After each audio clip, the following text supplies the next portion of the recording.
മണിമലയിൽ നിന്ന് വരുന്നത്. എൻ്റെ പേര് റോസമ്മ എന്നാണ്. ഞങ്ങളുടെ അമ്മ UK അതിന് വിസ കിട്ടാതെ അപേക്ഷ കൊടുത്തിട്ട് 1 വർഷത്തോളം കാത്തിരുന്നിട്ട് കിട്ടിയില്ല. അപ്പോൾ ഇവിടെ വന്ന് അച്ഛനെ കണ്ടു, പ്രാർത്ഥിച്ചു. അപ്പം 13 ബുധനാഴ്ച വന്ന് ആരാധന കൂടാൻ പറഞ്ഞു. അപ്പോൾ 13ാമത്തെ ബുധനാഴ്ച കഴിഞ്ഞ ബുധനാഴ്ച ഞാൻ ഇവിടെ ഉണ്ടായിരുന്നു. ആ സമയത്ത് ഉച്ചയായപ്പോൾ വിസ കിട്ടിയെന്നുള്ള അറിയിപ്പ് കിട്ടി. വീട്ടിൽ ചെന്ന് കയറിയപ്പോൾ ആ വാർത്തയാണ് ഞാൻ കേൾക്കുന്നത്. പിന്നെ അവനൊരു അസുഖം ഉണ്ടായിരുന്നു, അത് അവിടെ ചികിത്സിച്ചിട്ടൊന്നും കുറവ് വന്നില്ല. അപ്പോൾ അച്ഛൻ്റെ അടുത്ത് വന്ന് അച്ഛൻ പറഞ്ഞു അസുഖം പോയിരിക്കുന്നതെന്ന് അച്ഛനപ്പോൾ പറഞ്ഞു.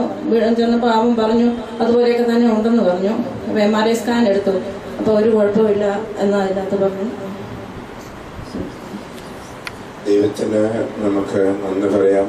സന്തോഷത്തോടുകൂടി നോക്കുക, ജോലി ലഭിച്ചത് MRI സ്കാനിൽ പിന്നീടാണ് കണ്ടത്. എന്നാൽ സൗഖ്യമായെന്ന് പ്രഖ്യാപിക്കുവാൻ ദൈവം വാക്ക് തന്നുവെങ്കിൽ സൗഖ്യപ്പെടുത്തിയ ദൈവത്തിന് നമുക്ക് നന്ദി പറയാം.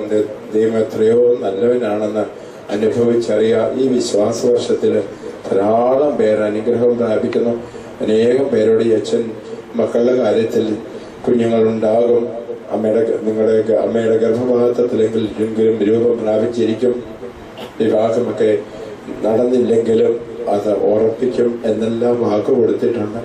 നിങ്ങളുടെ ഈ ദിവസങ്ങളിലുള്ളതായ ഇനിയുള്ള 11 ദിവസങ്ങളിലുള്ളതായ പ്രാർത്ഥന അച്ഛന് പിൻബലമായി ഉണ്ടാകണമേ. ദൈവത്തിന് മുൻപിൽ ദൈവത്തോടുകൂടി ഇങ്ങനെ ആശീർവാദം നൽകിയത് അനുഗ്രഹമായി തീരണമെന്ന് അച്ഛന് വലിയ ആഗ്രഹമാണ്. പരിശുദ്ധ പിതാവിനോട് ചേർന്ന് നമ്മൾ ആശീർവാദം നൽകുമ്പോൾ അത് അനുഭവമായി മാറണമെന്ന്. അതിനാൽ ഈ മകളുടെ മകൻ സൗഖ്യം പ്രാപിച്ചതുപോലെ, മകന് ജോലി കിട്ടിയതുപോലെ എല്ലാ കാര്യത്തിലും ദൈവത്തിന്റെ കൃപ ധാരാളം ഇവിടെ വന്ന് പ്രാർത്ഥിച്ച എല്ലാവർക്കും കിട്ടട്ടെ എന്ന് ആഗ്രഹിച്ചുകൊണ്ട് നിങ്ങളും അച്ഛനോടൊപ്പം അച്ഛൻ ആശീർവദിച്ച എല്ലാവരെയും, അച്ഛൻ അനുഗ്രഹിച്ച എല്ലാവരെയും, ഈ ദിവസങ്ങളിൽ അച്ഛൻ അനുഗ്രഹിക്കുന്ന എല്ലാവരും ആ അനുഗ്രഹം പ്രാപിക്കട്ടെ എന്ന് ആഗ്രഹിച്ചുകൊണ്ട് 2 കാര്യങ്ങൾ ഉയർത്തിപ്പിടിച്ചുകൊണ്ട് ദൈവത്തെ സ്തുതിക്കാമോ.